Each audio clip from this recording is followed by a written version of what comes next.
overdue. But however, we still have to commend them that at least they thought it wise this time around, that it's actually important and imperative to engage our youth. But my concern is how genuine is this engagement. I hope it is not an engagement that is coming because we are planning or preparing to win them against our side for the future election. I hope this engagement is not out of those propagandas and gimmicks just to also deceive our youth, because I am not in the support of one-off engagement of our youth. The engagement of youth should be a constant activity, constant one, and it is not only in talking, it is going to be in action and in action that people can see, can feel. Let me tell you something. A lot of our youth in the country today are aggrieved, and this has actually led some of them into social or illegal activities. It's just like a child in a family that has been neglected by the parent. Whether you like it or not, that child is liable to go haywire. That child is like, we just want to say, well, since I'm not being loved, since I'm not being attended to at home, well, let me just go my own way and start doing my own thing. That is why a lot of youths today are not bothered about the progress of the country. A lot of the youth are not bothered about the sanctity or even the progress of the nation. That is why we see a lot of our youth today involved in crime, some involved in betting and things like that, because they have seen the possibility that they are being neglected by government over the years. Engagement of our youth should be a constant thing. Now this is festive period. A lot of our politicians will go home. But when they go home, what do they do at home? They only pick some notes to give to some people that will be hailing them. Hey, Babao. Hey, Babao.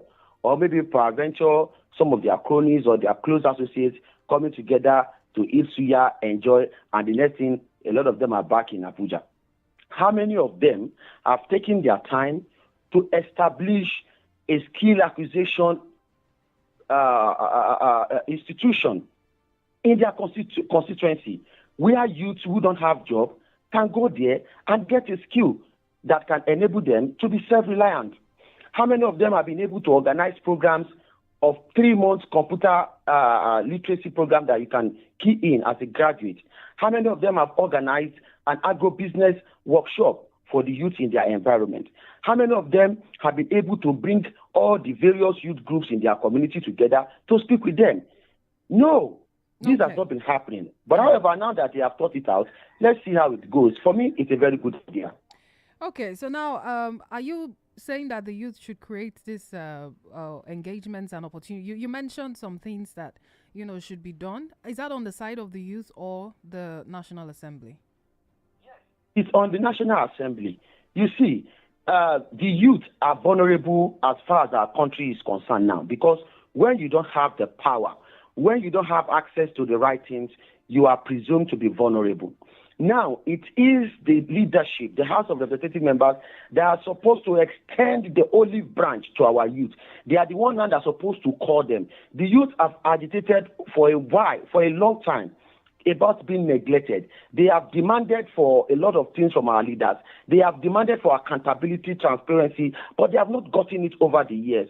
But now that the House of Representatives are bringing up this idea, they should now be the one to extend their hands, calling on our people, on the youth, to come. For instance, if you are in your constituent and you come up with a skill acquisition company and ask you to come and register, definitely they will come.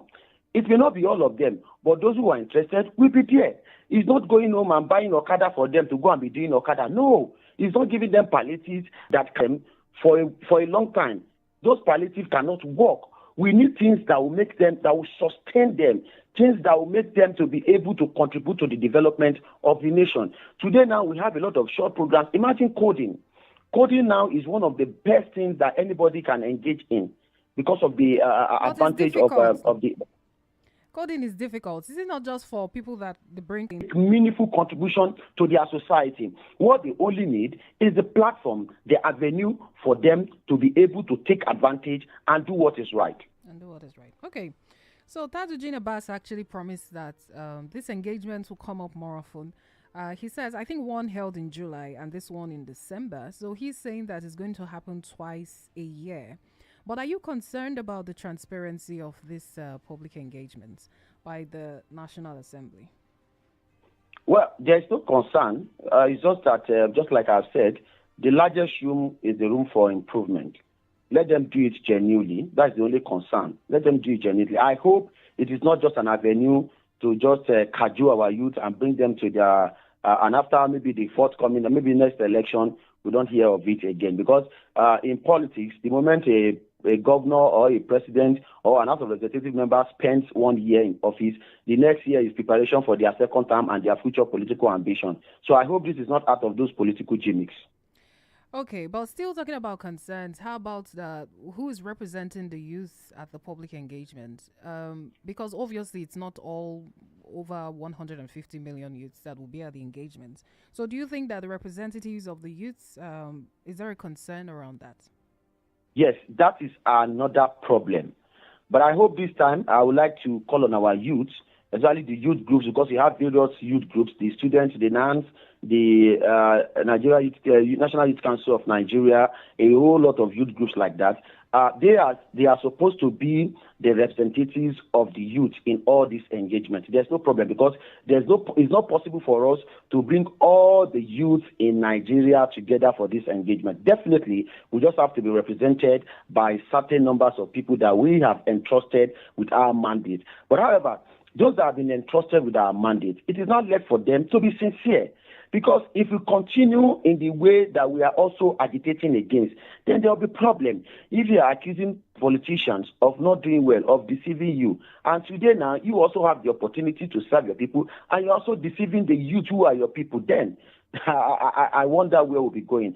That is why I would like to challenge those that will be the leaders, those who are the leaders of various youth groups that will be engaged by the House of Representatives to be sincere, not to compromise. Let them be positive-minded. Let them not be carried away by mere palliatives or whatever gratifications. Because in Nigeria today, we have been divided by a lot of things. Imagine, let me tell you something today. If the House of Representative members are engaging the youth who have sympathy for a particular political party, who tend to see whatever they are doing, irrespective of how bad or how good, as the right thing. Why those who are not in their, who don't share that same sentiment with them will be the only one that will be against. By virtue of that, the youth will be polarized. They will not have the opportunity to come together to speak in one voice. But this time around, I want us to put aside ethnicity. Let us put aside our political differences, our religious differences, every differences that we have as youth. We should put it aside. Let us see ourselves as one. All youths now must come together and speak in one voice. Engage the House of Representatives. This is a very good and laudable platform that has been provided, and they must take good advantage of it. Not to get there and start negotiating for how you become the next House of Assembly member in your locality, or how they will give you one essay or things like that, forgetting the people that you are actually fighting for. Okay, so how do you think the issue of tribalism, ethnicity, and the rest can be addressed among youths? Because that's still a thing. As much as the youths would organize for public engagements on how to get governance to a better level in the country. But how do you think some of this division, like you mentioned, you talked about division, there are some things that, play out to, cause division among Nigerian youth. But how do you think now that some of these issues can be addressed? Yes, I think you are very correct. It is a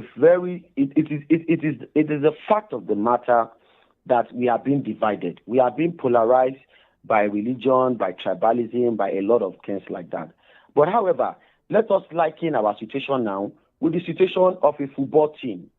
Every football team have different players from different ethnic group, from different background and things like that. But the moment they come together to play a match, they see themselves as one.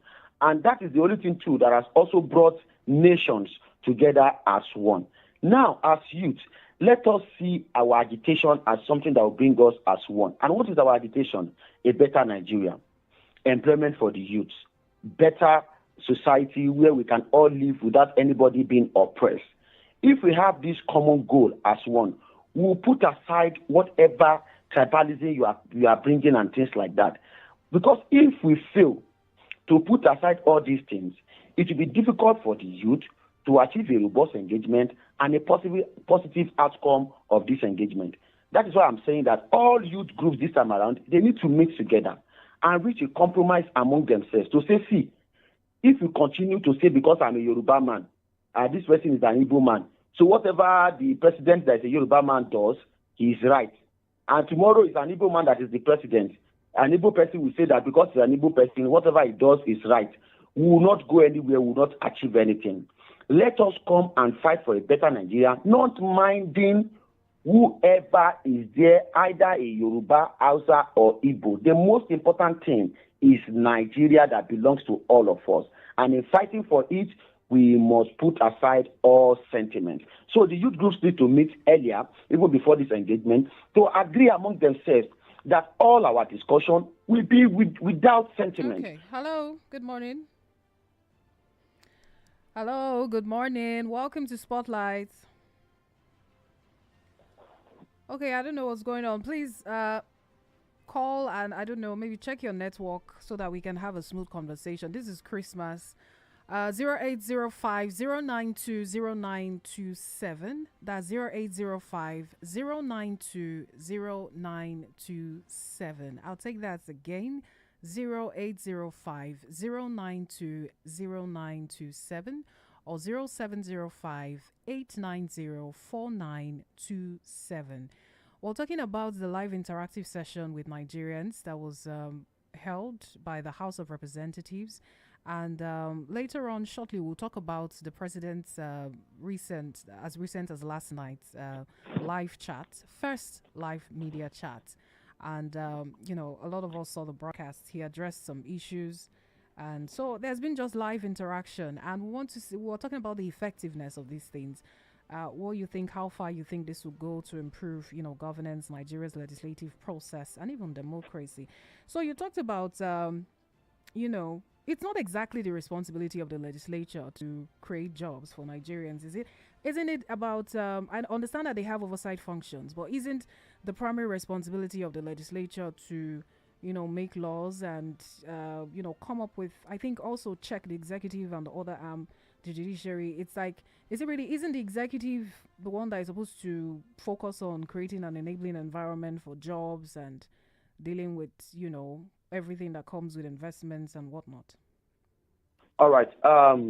My mother will say something, that when something is missing in the house, you look for every avenue, every corner, including places that you never expected that you could have kept that thing.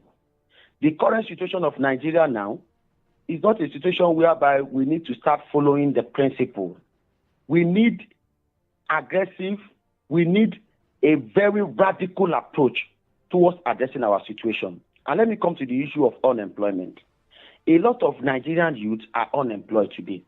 We cannot, because the major role or responsibility of a legislator is to perform the role of check and balances or to create laws for us. No.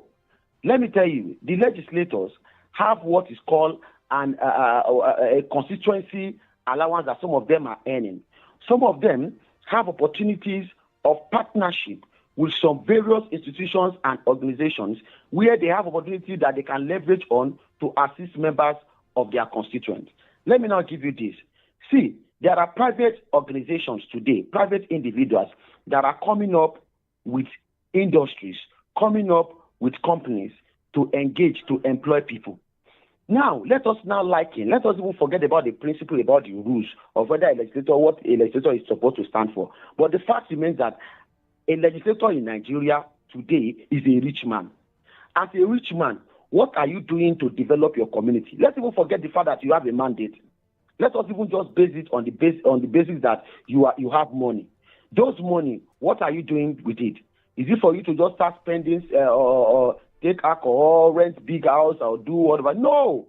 They are for you to also touch the lives of your people. And if you see the current situation of Nigeria, you will know that there is need for radical approach to come out of unemployment. And how do we do that? And every lawmaker at their various constituents should see how they can do one or two things that can create job for the people. I have given examples.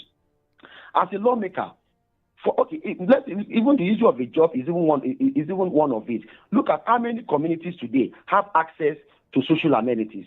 How many communities have access to potable water, electricity, market, school, health centers? Even in Nigeria today, most of our big men cannot get treatment here in Nigeria. They have to travel abroad to get treatment. What are we doing? Why can't we invest in some of these things? Let me tell you something. If we invest in our primary care centers alone, it is enough to employ more doctors, because there will be more patronage from members of the public, and in that wise, you will need more doctors, you will need more nurses, you will need a gardener, you will need a security and things like that. By virtue of that, if a lawmaker today just say, okay, as a lawmaker in my constituent, I want to attend to just 3 healthcare centers, and others are doing same across their various wards in their state. In the next 1 year, we'll have a lot of people engaged. We'll have more in something like that over the years. Our country will get better. It is not about what they are supposed to do as a role now, but it's about giving back to the society. It's about giving members of the public the dividends of democracy. Okay, well, the primary healthcare is a thing for the local governments anyway, but, of course, there are conversations about how their hands are tied when it comes to addressing or taking care of their responsibilities financially. So, but you talked about, okay, let's go back to the phone line. Hello, good morning. Hello, good morning. Good morning to you. What's your name? Yeah, my name is Victor, calling from Agopalas. All right, Victor. Hi, Zagopalas. I hope the Christmas is Christmasing over there. It's Christmas everywhere. Lagos is buzzing. Okay. Everywhere. No, this country has gone to a country that is only the richest benefit from this country, and the other poor masses suffers. That is what I realized in 2024. Like issue I want to pull talk on is main unemployment. Okay. Among the youth. Okay. Yeah. Due to what my brother has said, Yeah. the issue of a legislation in each sector, from the local government to the state to the federal. Yeah. To reduce the unemployment, let's have from the local government. We have many graduates. Like as I am now, I'm a graduate studying food science and technology at discipline. Okay. And many of my classmates we have graduated over 4 years, looking for job, and we have only few. Can you speak up a bit? It's difficult to hear you. Okay, can you hear me now? Yes, I can hear you, but go on. Yeah. Some of my mates we graduated, and we have been looking for jobs, some TV, some company, and mainly federal firm like SON, Standard Organization of Nigeria, NAFDAC office, and the rest.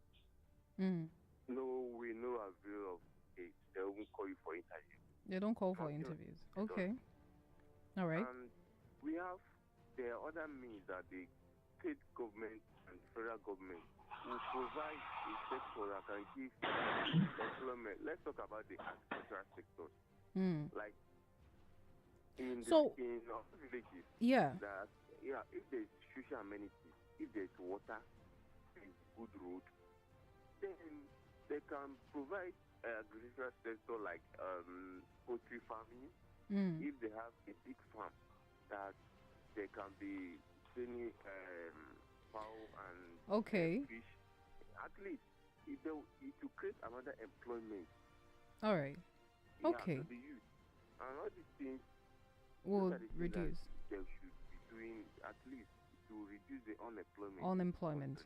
All right. Thank you very much. Thank you so much for your contribution. Now, back to you, Kayode. Let's talk about, Victor raised a point about unemployment. He's saying that, he's a Nigerian youth out of school, political science. And, I had a guest on the program that challenged that narrative that there is the issue of unemployment in the country. Instead, he is saying that it is not an issue of unemployment, but an issue of underemployment. That, he also raised some points that the youths are not employable. He took the conversation back and forth.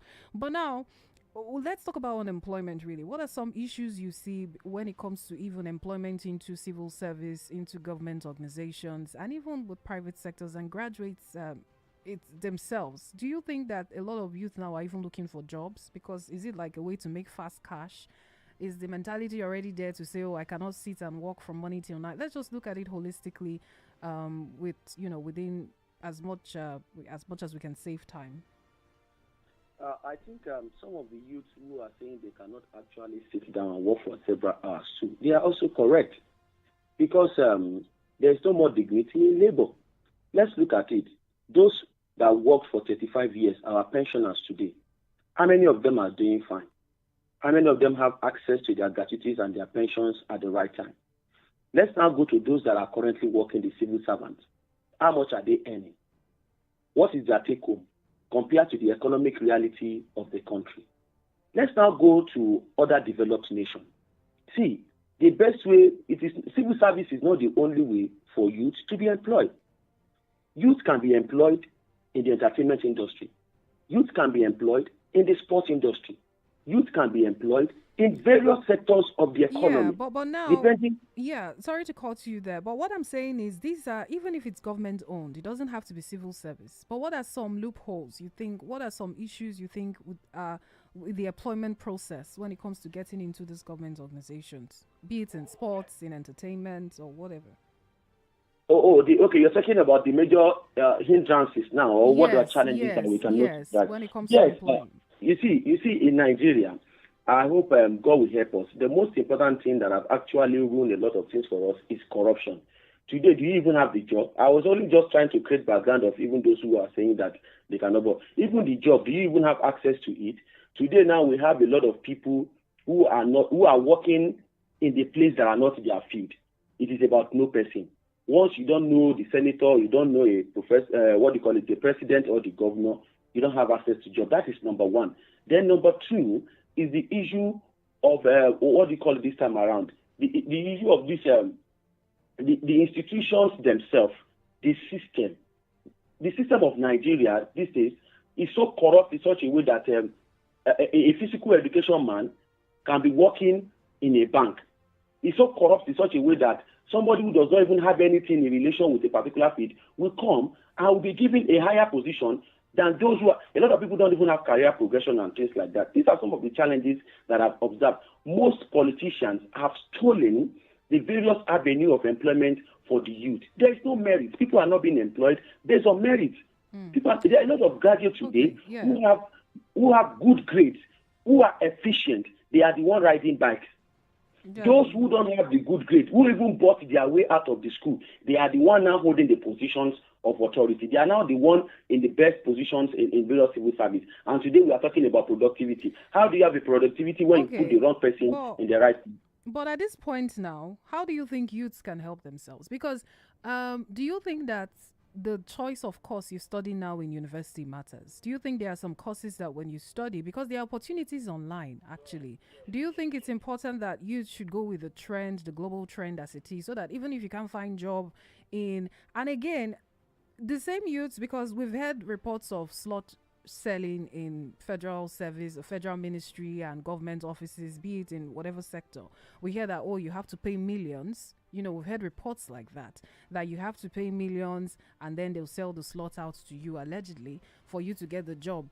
And then somehow you pay back, So these are allegations. But now, the thing is it's the same Nigerian youth that will sell the slots to another Nigerian youth. You understand? So how do you think now the youth can help themselves when it comes to the issue of unemployment? Okay, I think the first one is for our youth, when you're going to go to school now, you should know why you are going to school. It is not about just going to school to pick up any course that are not relevant with the current reality of the country. Today, youth must be painstaking. You must sit very well and know what you want to achieve. There are some courses, for instance, I don't want to start mentioning courses so as not to discriminate against some courses, but I know a lot of people will understand what I'm trying to say. That when you go out, even if you don't have the direct employment from government or from employer, you can still survive with it. There are a lot of entrepreneurial skills that we can actually venture into that can assist us. And even aside that, as a graduate too, you can also have one or two skills attached to your profession, to what you have gotten that can also assist you making ends meet, not necessarily waiting for job employment. That's number. Then two, the issue of this job racketeering. See, there's no allegation about it. It is what is happening in our society. It is what we know. It is what we have seen. It is what we have experienced. But it is the system that actually allows it. Just like we said, it is also the same youth that is sending slots to another. Yes, but it is because the system allows it. Can you do that in other places where laws have been implemented rightly? No.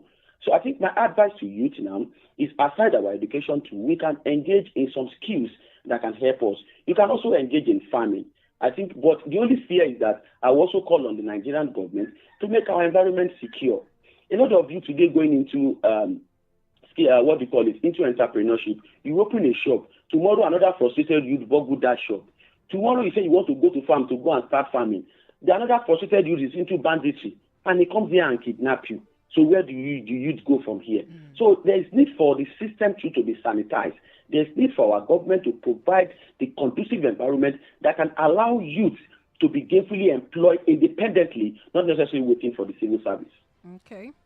Yeah, so thank you for that one, because I was talking with someone earlier and the person talked about the fact that I think there should be the mindset of, he was talking about the fact that there should be the mindset of wanting to create value too among Nigerian youth, because it's beyond just saying you want to be employed, but then what problem are you solving?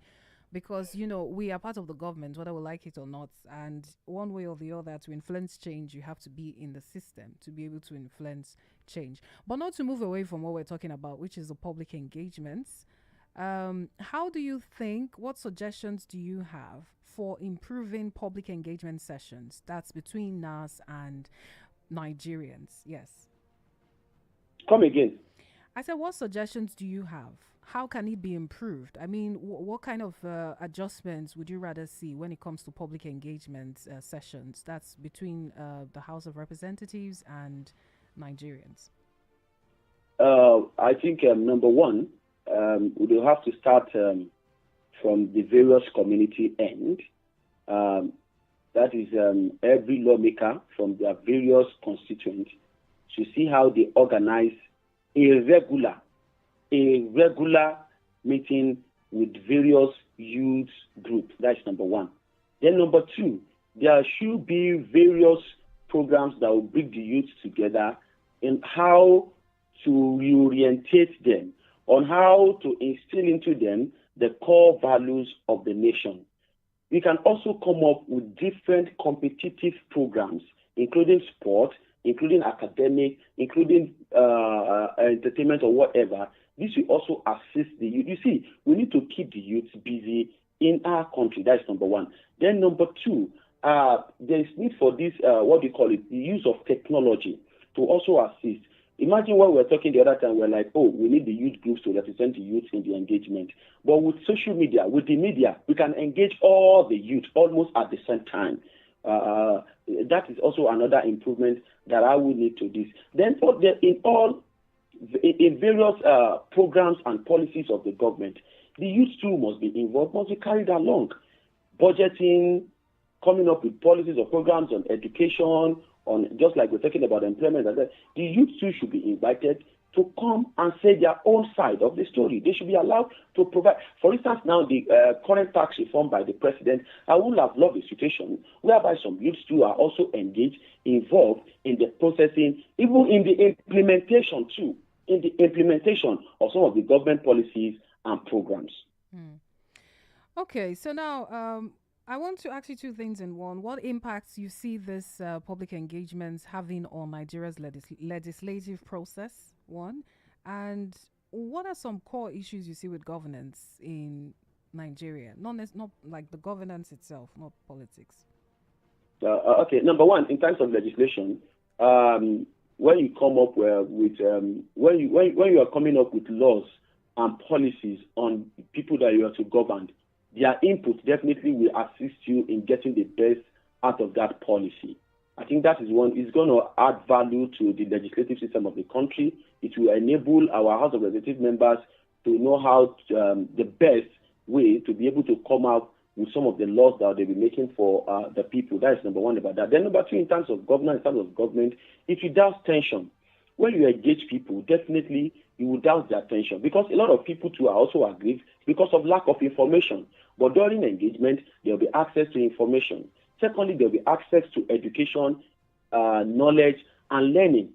By virtue of that, that will doubt the tension of a lot of youth who are aggrieved. Let me tell you, there are a lot of bottleneck anger among the youth today, to the extent that when you even see any rich person in your community, you think the person has done ritual because you are aggrieved and things like that. But today, when we start engaging them and allowing them to know, you see, there's need for more engagement will bring more of accountability and transparency. If both of us are going to farm now, and once you see your own, you showed me. I see my own, I show you. There's no tendency of any crisis. But when you see your own and you hide it, you put it inside your pocket, I'll start suspecting that perhaps you have seen more than me. You start suspecting whether I've seen more than you and things like that. Before you know it, there'll be crisis. When there's engagement, there'll be accountability, there'll be transparency. And in an atmosphere where there's accountability and transparency, there's a limited crisis. That will also assist for me, I believe that will assist. Then too, it will enable governments to have access to necessary information and ideas needed to make our society better. Okay. Well, they have family members, so of course they're aware of some of, the situation going on. But I agree with what you're saying. But where do you think the Senate is supposed to come in this? Because we've been hearing the House of Representatives, talking about constitution review, engaging in public sessions, but not so much on the part of the Senate now. So where do you think, is this something that you think the Senate too should be involved in? For me, it's not necessary. It's not necessary because it will amount to duplication. But at their own, what I mean it's not necessary is that the Senate does not have to go this way, direct way, the same pattern of which the House of Representatives is trying to come up with its own engagement pattern now. The Senate on its own too can also come up with another pattern of engagement which is different from the House of Representatives. See, there cannot be too much of engagement. While the Senate is engaging, the House of Representatives is engaging, the governors are engaging, the local government chairmen are engaging, the president is engaging. It brings a robust discussion and a concrete resolutions that can make a society healthy and better. So the Senate too can also come up with their own engagement pattern, but I would not want the pattern of the House of Representatives. It will amount to duplication of duty, just like we are almost witnessing in our bicameral legislative system of the thing. So for me, the Senate, just like I said too, an individual senator at their various constituents too can also engage their people in one way or the other. Okay. All right, then. So we'll wrap up with that one. But now let's talk about the president's live media chat for a bit. If you're listening, this is Spotlight on Super FM. If you want to contribute or be a part of the conversation, you can call 0805-092-0927. That's 0805-092-0927 or 0705-890-4927. So the president last night had his first media chats with some selected journalists addressing critical national issues ranging from security, governance, and economic reforms to social welfare. And here are the major highlights. So he talked about the stampede, the recent stampede in Oyo and Anambra and Abuja. And then he also talked about the progress in tackling insecurity. He sounded very confident. He's saying that, okay, fine, well, people can now travel by road to the north. And I mean, that's a good thing. But, a lot of Nigerians are concerned about what the cost of traveling now. Because people now, I hear that some people are even paying as much as 100,000 or so if they have to travel to, other parts of the country. Well, he focused on security. He said addressing the president expressed optimism, citing notable improvements in some regions that, you couldn't even go to by road. And for the removal of fuel subsidy and forex harmonization, he defended his administration's departments to remove the petrol subsidy and harmonize the foreign exchange rates. He described them as very necessary for the economic recovery. And for the tax reform bills, the controversial tax reform bills, which is heating up the knot, the president reaffirmed his commitment to implementing the comprehensive tax reforms. He said it's aimed at aligning Nigeria's economy with global standards and, put in place a system where the poor should not have to overpay tax. Instead, the richer you are, you pay more tax. And then he talked about the expectations of impacts of his economic reforms. He acknowledged the temporary hardships caused by his administration's policies, but then he urged Nigerians to remain patient and hopeful. So let's start from the stampede incidents. He blamed it on poor organization and the fact that there wasn't proper crowd management as much as he sympathized with the family. So what do you think? What did you expect him to do or say as regards the stampede? Yes, for me, my own opinion, my personal candid opinion, I think what we have seen as far as the stampede is concerned is an attestation that there's extreme hunger in the land. A lot of people have come out to say, oh, perhaps it is greed. Yes. And some people said it is because there's no proper management. Wow. You see, when you talk about greed, it is real. A lot of people are greedy. But if it is about greed, you cannot witness that large amount of people. Let me give you the issue of Ibadan. The case of Ibadan, when you are talking about management, the program was to start by 10 a.m. There has been arrangement for security personnel who are supposed to be at the venue by 8 a.m. And even those that will be sharing the tickets of about 200 persons that has been arranged for this particular program. But as at 4:30 a.m., some parents were throwing their children over the fence because the place was locked, just because they want their child or their children to have access to that benefit. If you are doing very well, or if you are doing averagely well, I'm not sure any parent could go as far as that length throwing your child. See, hunger can make anybody compromise. It is because a lot of people have not been in the shoe of those that are hungry. See, sometimes if hunger wire you things that ordinarily you cannot do. How does hunger wire you? I believe it's more of poverty, of hunger for me now. Yeah. I cannot. You can't even see any of my children outside. Let alone saying they want to go and benefit from one goodies or things like that. But now this is what the president said, and I quote. He said, "If you don't have enough to give, don't attempt or publicize it." So do you think that's what? Because he's saying that he has been giving out food stuff and nobody has been. Yes, I think that is another good one. I think the president is right in that there's no need for publicity. You see, a lot of people too do a lot of show off. Some people you want to give a food to people that is less than 200,000.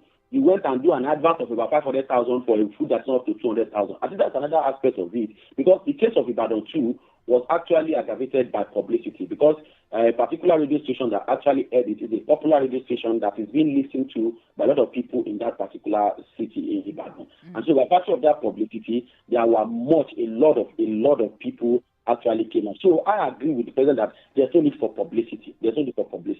But I think with or without publicity, how do you also, there could be other patterns too to reach out to beneficiaries. I think there a lot of people now have learned a lesson from that there's no need going over the radio or over the TV just because like you said, when it comes to hunger, sometimes if you tell 10 people, the 10 people will tell 50 people. Like if one person hears of the fact that, for example, Super FM wants to share, food, the one person will tell 10 people, and 10 people will tell 20 people, and so how really can you manage that kind of? Because because in a neighborhood now, the numbers of poor people are more than the numbers of people that are doing well or averagely doing well. In that regard, let's now look at it. If you want to distribute something, don't you notice now that in most parties now, especially parties that are held in open field, they are more few than the numbers of expected guests. You see a lot of people that you don't even know, that are not invited, that they will storm to the party just because they want to have something to eat. So definitely, once one person is here, he will tell his friend that that they are both positive. I learned that they are distributing food in this station. Let's go there. The other person will say, in fact, the case of Ibadan, we learned that a woman brought 19 children from the neighborhood. 19 children of what I say, bring your child, let me arrange a gift here, and went to a particular venue with 19 children. How do you control 19 children? So I think poverty is the major problem, and followed by greed. Then the management issue is one of it, but I think it's not actually, because there have been instances of food. But would you have expected the president to take some responsibility as well? because, like you said, if poverty is the reason, core reason that people are going out to queue, would you have expected to also hear that, okay, fine, we understand that there is no food in the land, because of some policies that will take time to manifest, but, would you have expected to hear some comments to, accept responsibility?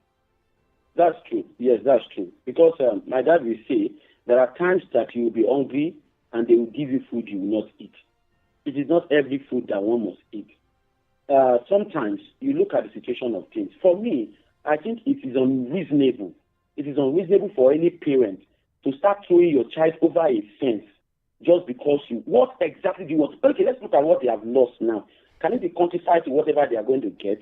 Yeah. I think the parents too, they also have their own share of the blame. They have their own share. And that is what is even killing our electoral system now. Yeah. Do you know that despite the campaigns, despite the advice and awareness, some people still wait. In fact, they will be the one to start scouting for a place where money is being shared so that they can collect money before they vote.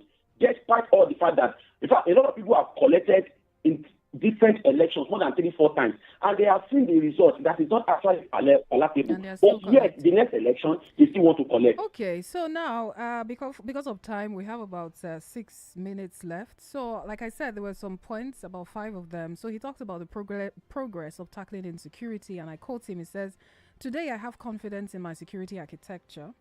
It is very, very unfortunate that for 2 decades we witnessed wanton killings.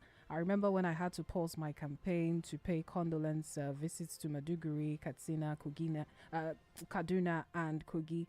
Today, you can travel these roads, which were once impossible. It took one incident to disrupt an organized environment."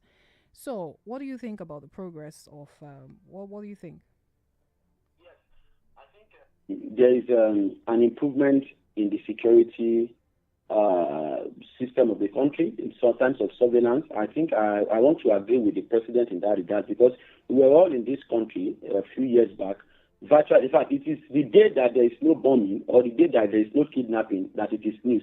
It has gotten to a situation that it is not even longer news again, because people were being kidnapped, people were being killed almost on daily basis. But that does not mean that there won't be some pockets of some of these attacks. For instance, now in Ondo State, that was 2 days ago, between Ondo and Ekiti, a whole bus was hijacked by bandits, and up to today now we are still looking for the travelers that have been kidnapped by people. That does not mean that there won't be pockets of some of these things. But if you look at, if you compare notes, you will know that there has been improvement in the security system of the country. All right, so he justified the tax reform bills and the fuel subsidy removal. And in quotes, he said, "We're spending our future, we were spending our generation's fortune, we're not investing, we were just deceiving ourselves." So if you want to comment on that briefly.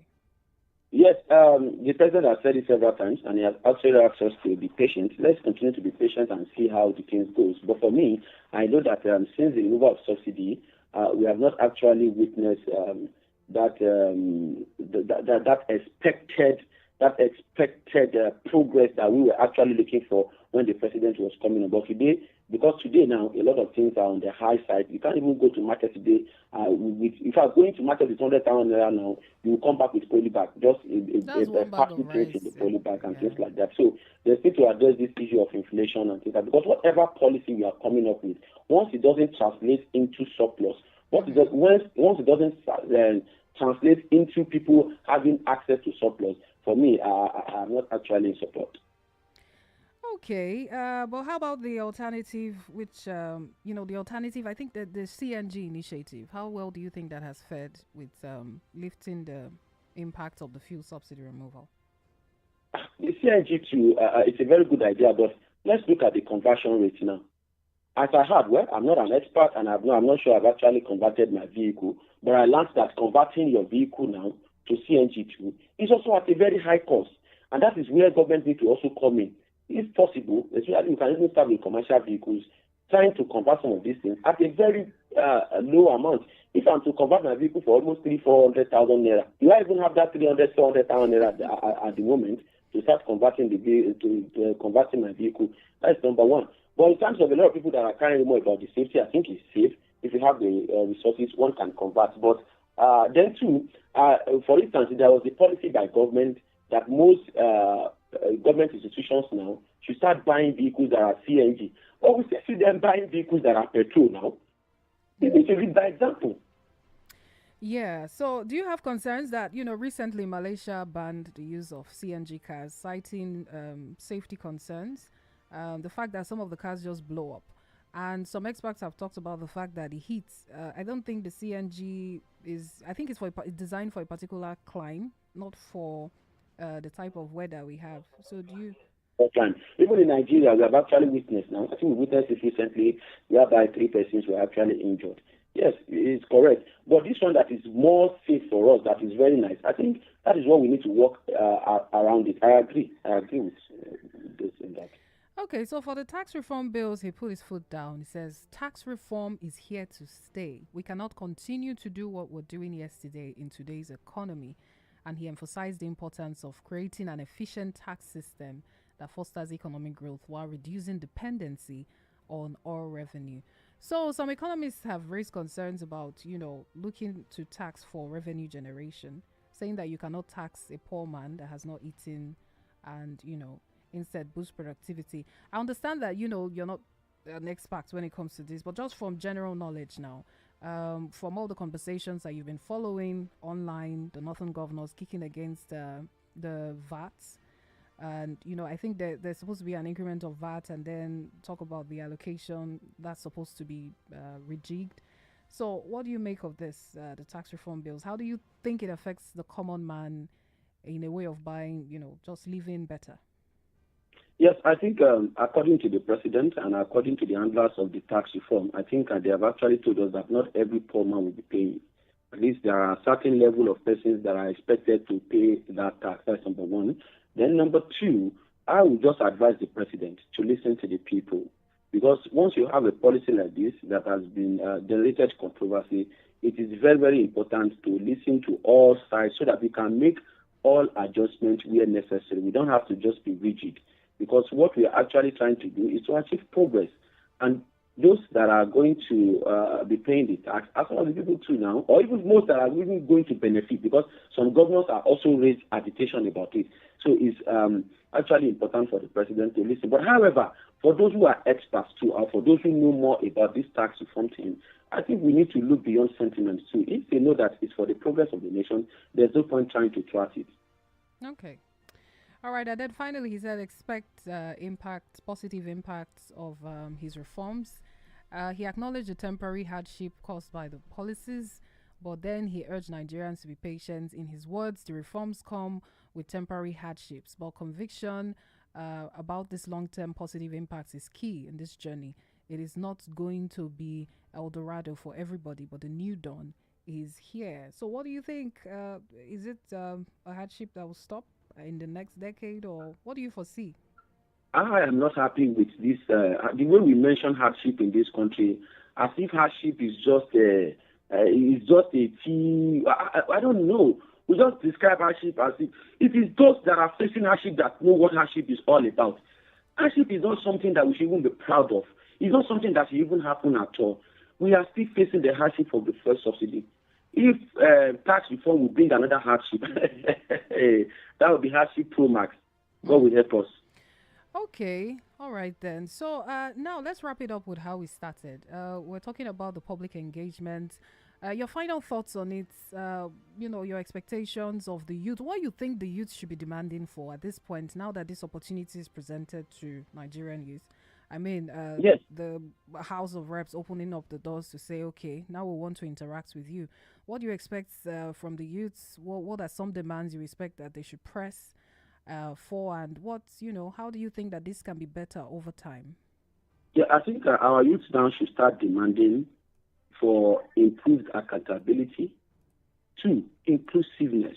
Inclusivity. They should be more involved in government programs and policies.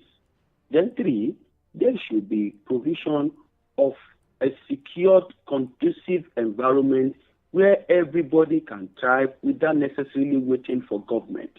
And that is the issue of, for instance, the issue the president mentioned, the issue of insecurity, the issue of health, having access to education, and things like that. So there's a lot for our youth to actually ask of. But however, the most important thing is that once you are involved in a particular system, it will enable you to make the necessary corrections. So youth should be more involved in governance. Because in Nigeria, getting access to power is not easy. A lot of you don't even have the resources to contest with our leaders that are already there. You also have the muscle to even compete with them. But however, if they really want us and they want to prepare the future of Nigeria, because the youth are believed to be the ones that will be running the country after they have left, then they should start teaching the youth now how to catch fish. By virtue of that, I would want a situation whereby more youth are involved in government policies, programs, and even in governance. All right, then. Thank you so much, Kayode Babatui. Thank you. NUJ, Chairman, NUJ, that's Nigeria Union of Journalists, Ekiti State Council. Thank you. I appreciate it. Thank you for having me. Hope you're going to get involved with some of the public engagements if you have the chance to. Definitely. All right, then. Enjoy your Christmas. Happy Christmas. And enjoy the holidays. Bye. And you too. Yeah. And you too. Okay. All right. That's it on Spotlight this morning. Thank you so much. Let's make it a date tomorrow on Spotlight. Okay. Enjoy your holidays. Don't dull your spirits. Eat what you can, and drink responsibly and drive responsibly, and don't party too much. Enjoy.